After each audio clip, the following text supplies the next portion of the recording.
Welcome to my YouTube channel B square. आज से हम शुरू करने जा रहे हैं क्लास 10 का एनसीईआरटी बेस बुक डॉक्टर मनोहर रे की हम लोग पूरी बुक एक क्वेश्चन करके सॉल्व करेंगे। आज जो हम पहला टॉपिक करने जा रहे हैं वो है ट्रायंगल। ट्रायंगल क्या होता है?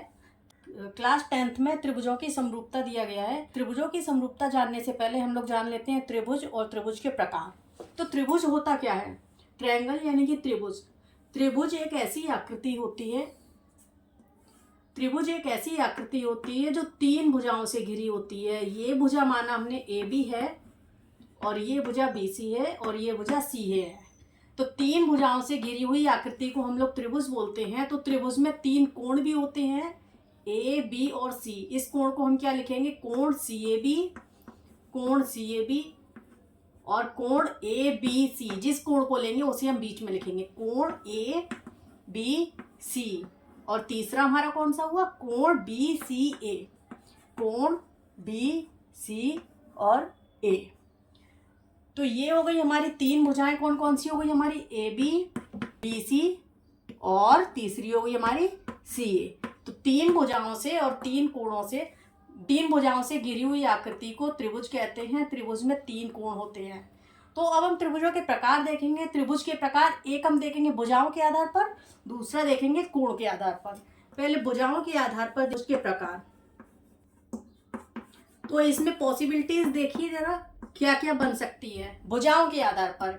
या तो क्या है, हमारी तीनों भुजाएं इक्वल हों, यानी कि ए बी बराबर बी सी बराबर सी ए। अगर तीनों भुजाएं बराबर हुई तो हमारा कौन सा होगा? समबाहु त्रिभुज। अगर यही कोई सी दो भुजाएं बराबर हो, माना ये और ये हमारी भुजाएं बराबर हैं और ये भुजा अलग है, यानी कि ए बी बराबर बी सी, लेकिन ये बराबर नहीं है सी ए के, तो इस तरह का हमारा कौन सा त्रिभुज बनेगा? ये तो सारी भुजाएं बराबर थी तो समबाहु, ये हो जाएगा हमारा समद्विबाहु त्रिभुज। समद्विबाहु त्रिभुज। और तीसरी पॉसिबिलिटी हमारी क्या बनेगी? तीसरी पॉसिबिलिटी बनी होगी तीनों भुजाएं अलग अलग हों।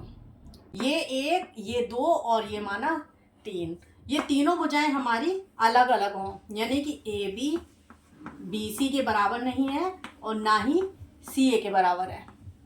तो ऐसे त्रिभुज हमारा कौन सा होगा?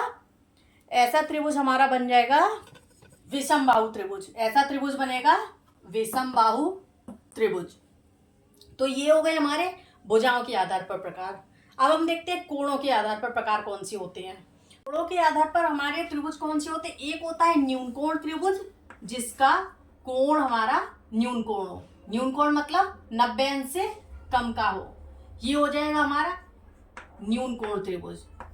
दूसरा हो जाएगा समकोण त्रिभुज, मतलब जिसका कोई एक कोण समकोण यानी 90 अंश का हो, तो ये हो जाएगा हमारा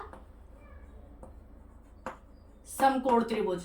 और तीसरा हमारा हो जाएगा अधिक कोण त्रिभुज, जिसका कोई एक कोण अधिक कोण हो, यानी कि अधिक कोण 90 अंश से ज्यादा का हो, तो ऐसा हमारा कोण हो जाएगा अधिक कोण त्रिभुज।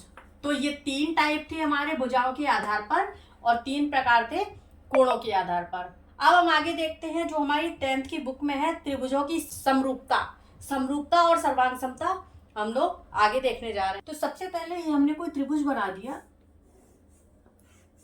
ए बी और सी। एक त्रिभुज हमने ये बनाया A dash B dash C dash. और तीसरा त्रिभुज हमने बनाया त्रिभुज डी ई एफ। तो इसके लिए हम क्या करेंगे? हमने ये माना ए बी की भुजा है 2 सेंटीमीटर, ये भी हमने माना 2 सेंटीमीटर और ये भी है 2 सेंटीमीटर। इसी तरह से ए डैश बी डैश की लंबाई भी है 2 सेंटीमीटर, इसकी भी है 2 सेंटीमीटर और इसकी है हमारी 2 सेंटीमीटर। इसी तरह से हमने डी की लंबाई लिख दे, ये है हमारी 1 सेंटीमीटर। ई एफ भी है 1 सेंटीमीटर और डी एफ है 1 सेंटीमीटर। तो अब हम लोग देखने जा रहे हैं कि त्रिभुज की समरूपता और सर्वांग समता। ये इसकी तीनों भुजाएं बराबर हैं, तो इसे हम बोलेंगे समबाहु त्रिभुज। ये भी समबाहु त्रिभुज है और ये भी है हमारा समबाहु त्रिभुज। तो त्रिभुज की सर्वांग समता क्या होता है? ऐसा जो त्रिभुज है, ऐसी आकृति जो दूसरे आकृति के सेम हो, यानी कि दोनों के जो है आकार सेम हो, आकार सेम हो और साइज भी सेम हो। यानी कि इस ट्रायंगल को अगर हम इस ट्रायंगल के ऊपर रखेंगे तो ये इसे पूरा पूरा कवर कर लेगा। तो ऐसे त्रिभुज, ये दोनों जो त्रिभुज हुए हमारे, ये दोनों हुए हमारे सर्वांगसम त्रिभुज। यानी कि त्रिभुज ABC बराबर लगा के इस तरह से बनाते हैं, ये होता है हमारा सर्वांग समता का निशान। किसके बराबर हो जाएगा? त्रिभुज A', B' और C'। यहाँ पे त्रिभुज ABC बराबर का निशान लगा के ऐसे एक निशान लगाएंगे, ये होता है पूरा चिन्ह हमारा होता है सर्वांग समता का। यानी कि त्रिभुज ABC और A', B', C आपस में सर्वांग सम है। ऐसे त्रिभुज जो आकृति भी सेम हो और साइज भी सेम हो तो वो होते हैं सर्वांगसम त्रिभुज। और जबकि ऐसे दो त्रिभुज जो आकार तो सेम है, ये भी त्रिभुज है, ये भी त्रिभुज है, आकार सेम होना चाहिए लेकिन साइज सेम नहीं होना चाहिए, ये हो गया हमारा सर्वांगसम त्रिभुज। और समरूप त्रिभुज हमारा क्या होता है? जिसका आकार तो सेम होता है लेकिन साइज सेम नहीं होता है। तो ऐसे त्रिभुज हमारे समरूप त्रिभुज होते हैं। समरूप त्रिभुज में क्या होता है? उनका आकार तो सेम रहता है, इनका आकार दोनों का सेम है लेकिन भुजाओं की माप सेम नहीं है। ये 2 सेंटीमीटर है, एक है, लेकिन जो भुजाएं हैं इसके अनुपात में ही रहती हैं। इसकी ये आधी हो रही हैं या फिर डबल हो रही होती, इसी अनुपात में बढ़ रही होती या घट रही होती। तो ऐसे त्रिभुज हमारे हो जाते हैं समरूप त्रिभुज। तो यह हमारा त्रिभुज ABC, ये होता है केवल निशान समरूपता का। ये निशान है हमारा समरूपता का। समरूप होगा त्रिभुज DEF के। तो इसके लिए कंडीशन क्या है त्रिभुज की समरूपता के लिए? पहला तो क्या है? संगत कोण बराबर होने चाहिए। दूसरी कंडीशन हमारी क्या है? संगत भुजाएं अनुपातिक होनी चाहिए। संगत कोण बराबर यानी कि कोण A बराबर होना चाहिए, इसके संगत कोण कौन सा होगा? ये वाला कोण D के। और कोण B बराबर होना चाहिए कोण E के। कोण B बराबर कोण E। इसी तरह से तीसरा कौन सा है?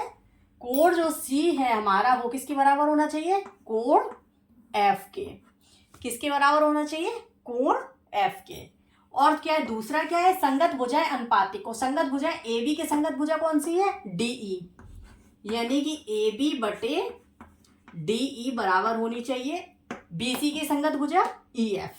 BC बटे EF। और तीसरी भुजा हमारी CA बटे FD। CA बटे FD। अगर ये दोनों कंडीशन हमारी फॉलो कर रही हैं तो हमारा त्रिभुज होगा समरूप त्रिभुज।